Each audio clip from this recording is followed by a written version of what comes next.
Hello there, BAT team and BAT fans. This video is about the tools you're going to need for reading and math activities. I suggest that you find a nice, comfortable place for your child to do their work every day. Somewhere, of course, that they can put their technology, maybe plug it in if they need to, but also where the technology can be moved out of the way and safely stored until next time it needs to be used. I also suggest that you get yourself a shoebox or a bag or something to put these tools in so they are all together and ready to go, so that when your kindergarten student starts the video and is ready to start working, they don't have to get up and move around to find their tools.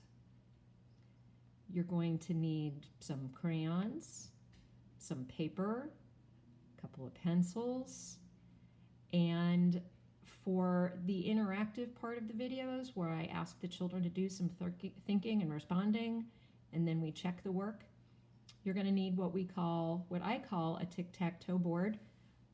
Let me hold up mine for you. If I can do it without, dropping anything. Here we go. So I was just using a piece of paper, which is totally fine. And in fact, when we do some literacy stuff, we're going to be writing some words that go with the tic-tac-toe board. So if you can make a lot of tic-tac-toe boards, your kindergartner can use one in every activity and write right in the spaces. If not, you can just have one board and your children can write on a separate piece of paper. But I made mine out of an egg carton. And this is still a tic-tac-toe board. 3 across, 3 down, 3 rows, however you want to look at it. And you will also need some, I just called them bits. You will need some bits to put in your tic-tac-toe board to show your answers. So if, well, you'll see when you start doing the reading, and the children will be familiar with this format because of our clip and flip activities that we have had in the literacy centers.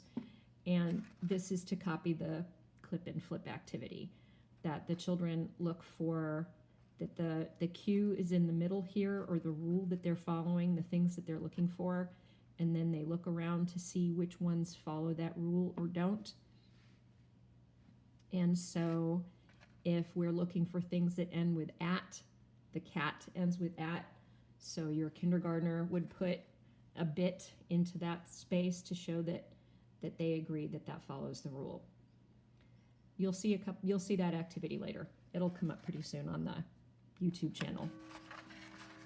And they will get the hang of it very quickly, and they won't need any help from you with that at all once they get started. For little bits, you can use all kinds of things that you have around the house. They can be anything that can fit in your tic-tac-toe board. I don't suggest shoes because that would be too big and they'll be on the table. But, milk lids, pop tops from cans, dice, paper clips, or like little wadded up pieces of paper. They can just drop a crumpled piece of paper into the square. So that's it for now. Thank you very much. Have a great day.